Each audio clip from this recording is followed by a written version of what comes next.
Welcome back to our YouTube channel. আজি আমাৰ এইটো ভিডিঅ'ত আলোচনা কৰিম অসমীয়া ভাষাৰ ক্ৰমবিকাশ আৰু উপভাষা। প্ৰথমতে কোৱেশ্চন নম্বৰ 1, ভাষা শব্দটো কৰ পৰা উৎপত্তি হৈছে? এনসাৰ, সংস্কৃত ভাষা, সংস্কৃত ভাষ ধাতুৰ পৰা। লিখিত ৰূপ পোৱাৰ আগতে ভাষা কি ৰূপত আছিল? মৌখিক ৰূপত আছিল। লিখিত ৰূপ পোৱাৰ আগতে ভাষাৰ প্ৰাথমিক ৰূপ কি? সাংকেতিক। ভাষাৰ প্ৰাথমিক ৰূপ হ'ল সাংকেতিক। অসমীয়া ভাষাৰ জন্ম কেতিয়া হয়? খ্ৰীষ্ট 10-11 শতিকাত অসমীয়া ভাষাৰ জন্ম হয়। ৰাজ্যিক ভাষা হিচাপে স্বীকৃতি লাভ কৰিছিল 1960 চনত। অসমীয়া ভাষা কি গোষ্ঠীৰ ভাষা? অসমীয়া ভাষা আৰ্য গোষ্ঠীৰ ভাষা। প্ৰাচীন ভাৰতীয় আৰ্য ভাষাৰ দুটা উদাহৰণ দিয়া। বৈদিক ভাষা আৰু সংস্কৃত ভাষা। অসমীয়া ভাষাৰ মূল স্বৰূপ ভাষা পৰিয়ালটোৰ নাম কি?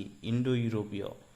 অসমীয়া ভাষাত প্ৰভাৱ পেলোৱা দুটা উল্লেখযোগ্য ভাষাগোষ্ঠীৰ নাম কি? তিব্বত-বৰ্মী আৰু অষ্ট্ৰিক।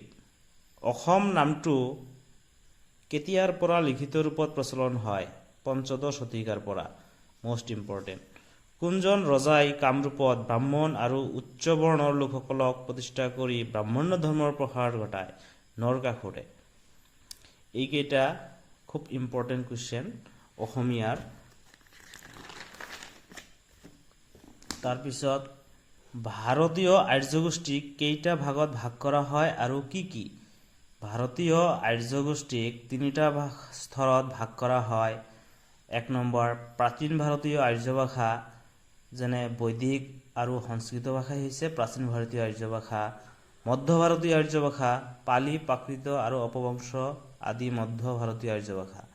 3 নম্বৰ, নবীন ভাৰতীয় আৰ্য ভাষা। আধুনিক কথিত আৰ্য গোষ্ঠীৰ ভাষাসমূহেই হৈছে নবীন ভাৰতীয় আৰ্য ভাষা। প্ৰথম স্তৰৰ ভাষা কি কি? বৈদিক ভাষা আৰু সংস্কৃত ভাষাই হ'ল প্ৰথম স্তৰৰ ভাষা। প্ৰাকৃত ভাষা কি? বৈদিক যুগৰ কথিত আৰ্য ভাষা ক্ৰমে পৰিৱৰ্তিত আৰু সৰল হৈ প্ৰাকৃত ভাষাৰূপে পৰিগণিত হয়। ইয়াকে প্ৰাকৃত ভাষা বোলে। প্ৰাকৃত স্তৰ কেইটা আৰু কি কি? প্ৰাকৃত স্তৰ তিনিটা। প্ৰাকৃত স্তৰ কেইটা? তিনিটা। যেনে আদি প্ৰাকৃত, মধ্য প্ৰাকৃত আৰু অন্ত প্ৰাকৃত। আদি প্ৰাকৃতৰ দুটা উদাহৰণ দিয়া। যেনে অশোকৰ শিলালিপি আৰু পালি ভাষাত লিখা ত্ৰিপিটক। মধ্য প্ৰাকৃতৰ দুটা উদাহৰণ দিয়া। প্ৰবৰ সেনৰ সেতুবন্ধন আৰু বাসৱতী ৰাজৰ গৌৰৱবহ। এতিয়া অন্ত প্ৰাকৃতৰ দুটা উদাহৰণ দিয়া। যেনে সন্দেশৰ ৰাসক আৰু বজলালক। প্ৰাকৃতক আৰু কি নামেৰে জনা যায়? মধ্য ভাৰতীয় আৰ্য ভাষা নামেৰেও প্ৰাকৃতক জনা যায়। আদি প্ৰাকৃতৰ আন এটা নাম কি?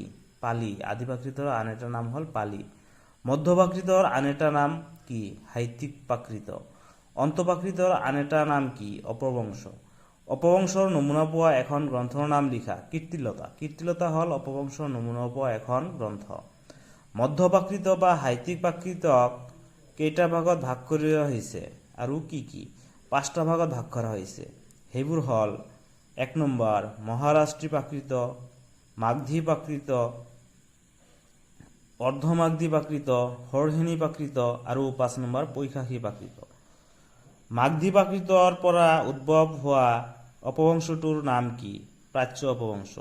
অসমীয়া ভাষাৰ উৎপত্তি হোৱা প্ৰাকৃতৰ নাম কি? মাগধী প্ৰাকৃত। মাগধী প্ৰাকৃতটো হ'ল অসমীয়া ভাষাৰ। এতিয়া 26 নম্বৰটো হ'ল প্ৰাচ্য অপভ্ৰংশৰ শাখা কেইটা আৰু কি কি? প্ৰাচ্য অপভ্ৰংশৰ শাখা 4টা। যেনে ৰাঢ়, বংগ, বৰেন্দ্ৰ আৰু কামৰূপ। যেনে ৰাঢ়ৰ পৰা পশ্চিমবংগৰ উপভাষাৰ সৃষ্টি হয়, ৱেষ্ট বেংগল বৰ্তমানৰ। বংগৰ পৰা পূৰ্ববংগৰ উপভাষাৰ সৃষ্টি হয়, বৰেন্দ্ৰ। উত্তৰ মধ্যবংগৰ উপভাষাৰ সৃষ্টি হয়, কামৰূপ। ইয়াৰ পৰা অসমীয়া, কোচবিহাৰ, জলপাইগুৰি, ৰংপুৰ আদি অঞ্চলৰ কথিত ভাষাৰ সৃষ্টি হয়। চৰ্চাপদবোৰ অসমীয়া ভাষাৰ কিহৰ লগত মিল আছে? ধ্বনিতত্ত্ব, শব্দমালা, বাক্যবিন্যাস আদিৰ লগত মিল আছে। চৰ্চাপদবোৰ ক'ৰ পৰা উদ্ধাৰ কৰা হৈছিল? নেপালৰ পৰা চৰ্চাপদবোৰ উদ্ধাৰ কৰা হৈছিল। চৰ্চাপদবোৰত ব্যৱহৃত হোৱা 4টা অসমীয়া শব্দ লিখা। যেনে গোহালি, ভাল, মলান আৰু পানী। অসমীয়া ভাষাৰ প্ৰধান উপভাষা কেইটা আৰু কি কি? অসমীয়া ভাষাৰ প্ৰধান উপভাষা দুটা, যেনে মন্য ভাষা বা উজনিৰ উপভাষা আৰু নামনিৰ উপভাষা। নামনিৰ উপভাষাৰ আন ভাগ দুটা কি কি? যেনে কামৰূপী উপভাষা আৰু গোৱালপৰীয়া উপভাষা। উপভাষা কি? উপভাষা হৈছে ভাষাৰ আঞ্চলিক ৰূপ। এইকেইটা আমাৰ অসমীয়া বিষয়ৰ ভাষা আৰু ইয়াৰ ক্ৰমবিকাশৰ উৎপত্তি বিকাশৰ কেইটামান most important question ইয়াত আলোচনা কৰা হ'ল। আপোনালোকে ভিডিঅ'টো স্কিপ নকৰি প্ৰথমৰ পৰা ভালকৈ আবাৰ ৰিপিট চাই লওক। Thank U.